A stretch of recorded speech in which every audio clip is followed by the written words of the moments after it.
these studies. They keep reinventing the wheel over and over and over again. There's a big study at LSU from the Harch Institute. The problem with all of this is Israel has done the research. Mm-hmm. China has done the research. Russia has done the research. Europe has done the research. But most importantly, Israel has phenomenal evidence about the efficacy of hyperbaric oxygen on these and many, many other issues. And yet the VA says, oh, we can't accept their research because we don't know how it was done. Right. Really? That's why PTS is relatively unheard of in IDF. Mm-hmm. How can that be? Yeah, especially they treat them. If you look at the IDF, yeah, sorry to cut you off, but if you look at the IDF, I mean, they're in combat all the time. It's a way of life for them. They are under constant attack. So you would logically think that they would have a higher rate than a country where somebody may get one deployment or two deployments or something like that. But like you say, they actually don't. Absolutely, and I do presentations around the state, and several IDF soldiers were in the audience when I did the presentation, and they, during the question and answer series, they raised their hand and they said, everything he's just said is absolutely correct. We treat concussive injuries almost immediately. They have a facility in Tel Aviv that can run, when it runs 24 hours a day, they can treat 500 people a day. Wow. Now, why would they have a facility that large, multiple units? Why would they have that if it doesn't work? Right. Dr. Shai Efrati treated a woman who had had a stroke 20 years earlier, couldn't walk, couldn't talk. Put her into the chamber, and you see the evidence of her walking and talking after the treatments. And that's incredible because, I've treated a lot of stroke patients over the years, and, and a stroke is a type of brain injury, and yep. And that's why a lot of the symptoms can mirror with concussions and things like that. But, the accepted practice, in the United States with stroke treatment is thrombolytics, which is, they go in and they break up the clots. And it's the golden rule. You got to get them, those thrombolytics in their system within an hour, or they don't even bother doing them. And if they're treating this lady 20 years after and getting a positive effect, I mean, that right there speaks to how, impactful this stuff can be.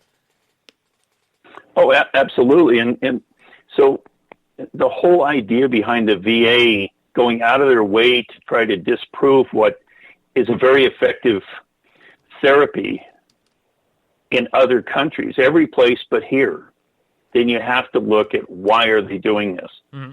Why are they focusing on the drugs? And then you go through periods of the VA where they all of a sudden decide that opiates have been overprescribed and they need to cut them all back now. Right. Well, that's what led to John's suicide, because they didn't do it case by case. They just said, cut it all back, stop it, cut off the meds. And then not only do you get the return of the pain and the symptoms, but then you get withdrawal and things like that. Exactly. I mean, we're talking about the same thing, except in a lesser amount than heroin addiction. Oh yeah, it's absolutely. the same stuff. Mm-hmm.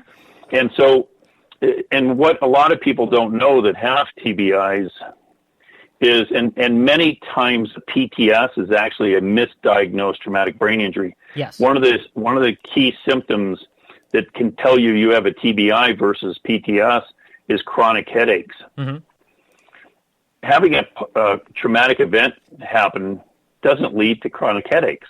I'm sorry. And now, if it's a physical damage, right, combined with it, then you talk about the headaches. Mm-hmm. But they find that vast majority of the people diagnosed with PTS, they actually have traumatic brain injuries. Mm-hmm. And one of the problems with that a lot of people don't know is you become more susceptible because of the injury to early dementia, Alzheimer's, mm-hmm. and Parkinson's disease. Yeah, and so look at the. You're making a really, really good point here, because I'm a prime example of this. I am rated by the VA for both post-traumatic stress and traumatic brain injury.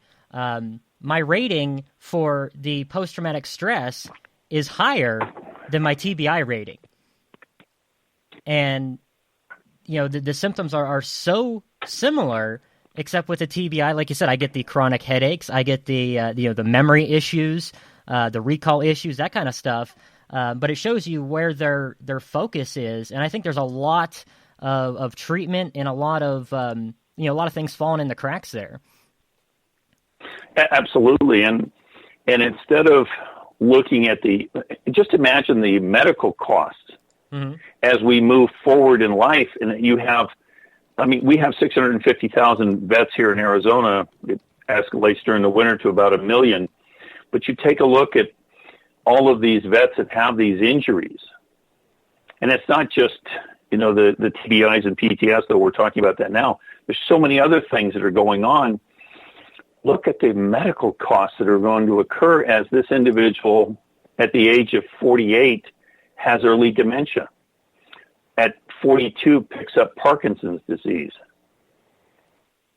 Unbelievable. Look at the incredible medical expense when you could have spent some time and money early on. And I had 40 dives. I would love to do another 20 to 40 maybe. I started having memories about my skills as a federally licensed psychologist when I was at Naval Drug. I had forgotten a lot of the things because I haven't been doing it for years. And after the dives, about the 20th dive, all of a sudden these memories started flooding back into me. And I thought, wow, what an incredible, benefit I just got. I started receiving just incredible increases in memory and in terminology. All kinds of things were changing. Plus my dreams went from either, now we know that their dreams are never non-existent, but they went from not pleasant to bunny rabbit dreams. They were just phenomenal, really enjoyable dreams. Dreams where you don't even want to wake up because you're having so much fun in the dream. Right. That hadn't happened to me for over 14 years. Wow. So, and you hear it all the time. There are so many, if you go to the oxygen instead of medication and you look at some of the recent postings, you go back through there. We've only been up for 2 weeks.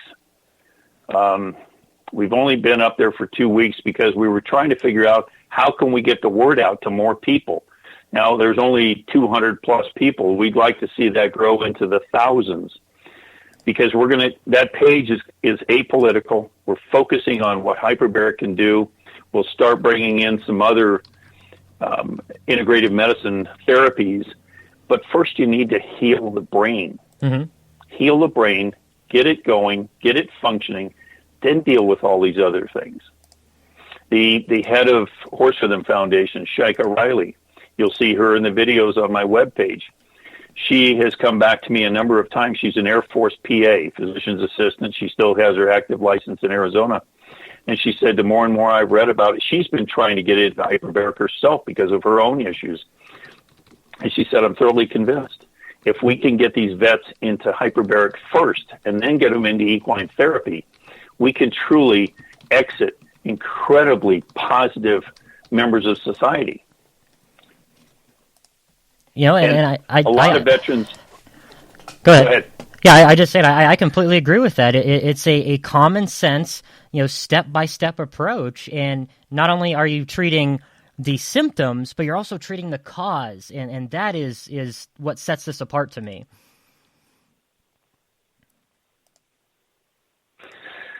Yes. And it's like everything the VA does is masking. That's all they're doing is just masking it. And plus, you got to remember those drugs are destroying vital organs, right? Yeah, such as kidneys, they're liver, rough on the liver, thyroid, heart. In fact, that's many times what doctors will do is they'll find out that the drug you're currently on, and of course they're not sure which drug it is because you could be on 5 to 25 drugs. But they know some of the drugs from the PDR. They know some of them that are producing these harmful effects. They can see it in the therapeutic levels in your blood. So they will remove that drug because it's causing liver damage, and they'll switch it over to one that causes kidney damage, but doesn't cause liver damage. It's crazy, absolutely crazy. And I want to thank you so much for the conversation today, the information. It's so much to talk about and take in, and I definitely want to have you come back, in the future here and continue this discussion. Really, really great stuff, and I'm really excited about this. Is there anything else that you'd like to share with the listeners out there? Just what I'd really like to ask them to do is go through the Rolodexes, find out who you know that's a decision maker, and help us help our brothers and sisters by creating these funds where when somebody calls up, when you've recommended somebody to us and we need to get them into a facility, it's done. We're not talking about creating a fundraiser. We just say, okay, you need to go here. We'll pay for this.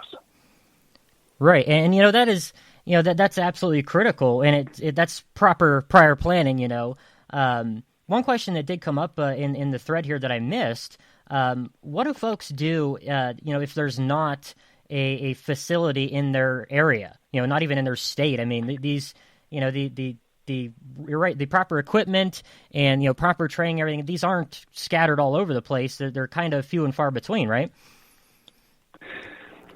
Yeah, we're networking with a lot of additional ones. There's a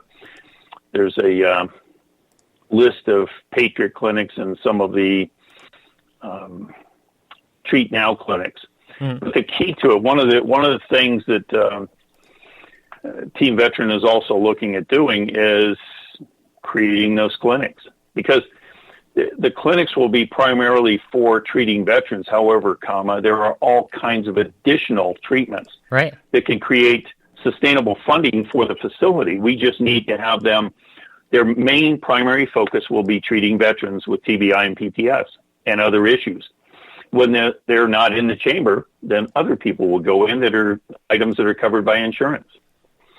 So we need to have a network of these facilities, standalone facilities, so they're not associated with a hospital. Hospitals can charge $450 to $10,000 a treatment. Wow. Which is, it takes it out of the realm of reality at that point. But $100 to $150 a treatment, those are break-even costs. Mm-hmm. And that's what most of these facilities that are vet-friendly, that's what they're charging, is break-even. That's fantastic. They're not making a dime off the veteran. Huh? That's absolutely fantastic, because, that's one of the things we always see in medicine is, if they can make a profit on it, they're going to crank it up as high as they can. The classic example is the Hep C medication that was developed by the VA. They sell it overseas for $900 to $1,000 for the full treatment. They sold it to the VA for $40,000 per treatment. Unreal. You see a problem here? Yeah, absolutely. Wow. So, and folks, if you go ahead. I'm sorry. Well, I was just going to say that's one example of what they're doing. And so a lot of vets that have Hep C because of their service aren't getting treated. And these treatments actually cure the Hep C. Right. So why wouldn't you be doing it? Think about it. If they're selling it for $1,000, you just lost 40 vets at the $40,000 per vet cost. Man, when you put it in terms like that, I think it really drives the point home. Folks, what do you guys think about all this? We've covered a lot in this segment here, and both the treatment stuff, their organizational stuff they're doing. We've been talking about the VA. Anything you guys want to talk about, or if you have any questions before we wrap things up here, give us a call, 888-517-3464. I absolutely want to hear from you, and this is your opportunity to have the ear of the guy who knows what he's talking about. And let me clarify. I am not a medical doctor. Mm-hmm. I've just been around hyperbaric for probably the last 3.5, 4 years, and read everything I possibly can read, and talked to a number of people, and I experienced it myself. Right, and that's the key here. Anybody can listen